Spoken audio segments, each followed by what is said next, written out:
सबसे पहले हम आपसे जानना चाहते हैं कि पिछले करीब 72 घंटे में इस देश ने जो देखा है, आपके हिसाब से उससे क्या मैसेज गया है पाकिस्तान को, भारत की जनता को? क्या आतंक के खिलाफ पाकिस्तान को इतना करारा मैसेज गया है कि आपके हिसाब से अगला पुलवामा अब नहीं होगा? ये तो पाकिस्तान को ही तय करना है, करना या न करें। परंतु मैं इतना निश्चित कह सकता हूं कि उरी की घटना के बाद सर्जिकल स्ट्राइक और पुलवामा की घटना के बाद एयर स्ट्राइक, इससे इतना संदेश जरूर गया है।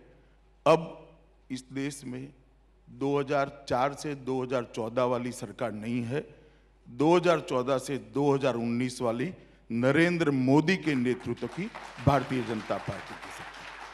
हम हमारी सुरक्षा के प्रति सजग हैं।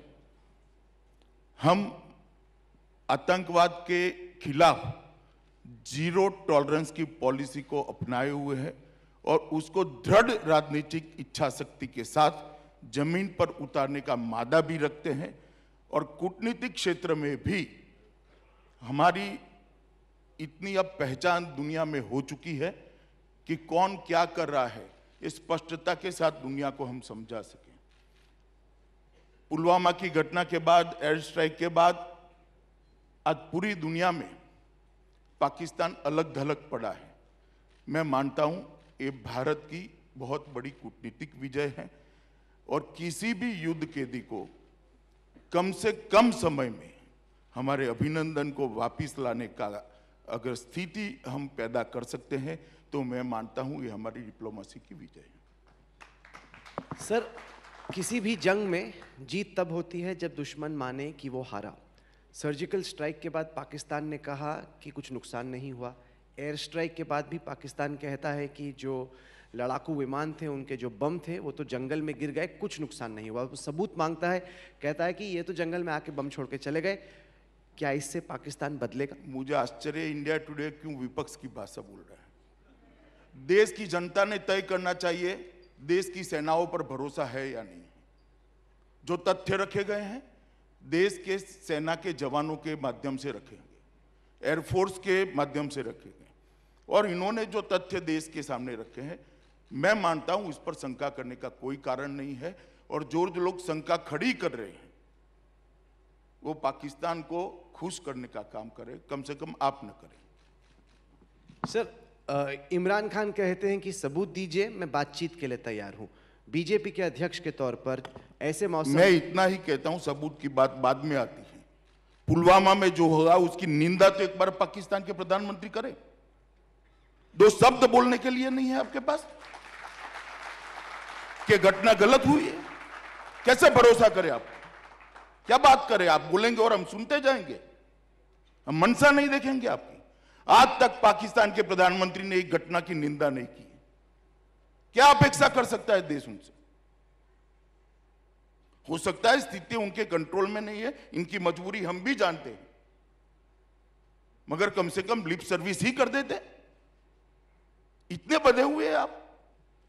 क्यों नहीं है कंट्रोल में? ये तो इंसानियत के दायरे में आती। क्या आपको लगता है? मेरा आपको ये कहना है कि इंडिया टुडे के माध्यम से पाकिस्तान की जनता से और प्रधानमंत्री को आपने आवाज उठाकर पूछना चाहिए कि आप ये आतंकवादी घटना की निंदा क्यों नहीं कर रहे?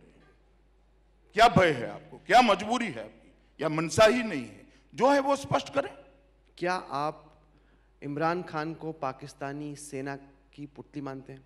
कठपुतली है ये, उनके इशारों पे नाच? देखिए, मैं इस तरह की ओछी कोई टिप्पणी करना नहीं चाहता। मैं जो तथ्य है उसका एनालिसिस देश की जनता के सामने रखना चाहता हूं कि विश्वास कैसे करें जब इतनी बड़ी आतंकवादी घटना होती है, हमारे 40 सुरक्षा बल के जवान शहीद होते हैं, आप इसकी पड़ोसी होकर निंदा भी नहीं कर सकते। सबसे पहला काम, अब तक जितने प्रूफ्स दिए गए हैं वो सब पर वो कार्यवाही करें और कम से कम इसकी निंदा तो कर दे, दो शब्द बोल।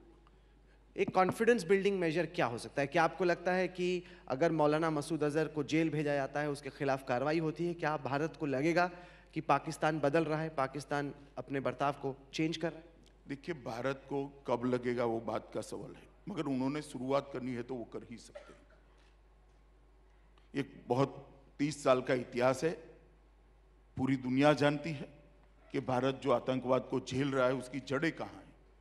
ये कोई गोपनीय बात नहीं है, इसकी जड़ें पाकिस्तान के अंदर है, पूरी दुनिया जानती है।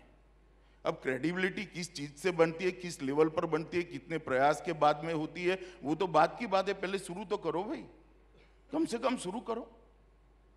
सर, आप कहते हैं कि विपक्ष सेना को और आतंक को पॉलिटिसाइज कर रहा है, राजनीतिकीकरण कर रहा है। कल हमने देखा बीजेपी के वरिष्ठ नेता येदियुरप्पा जी ने कहा कि एयर स्ट्राइक की वजह से 28 में से 22 सीटें कर्नाटक में हमारी आएंगी। ये भी तो पॉलिटिक्स है सर। देखिए, मेरी दृष्टि से ये सिचुएशन का एनालिसिस है, मगर फिर भी नहीं करना चाहिए था, और उन्होंने बाद में खेद भी व्यक्त किया।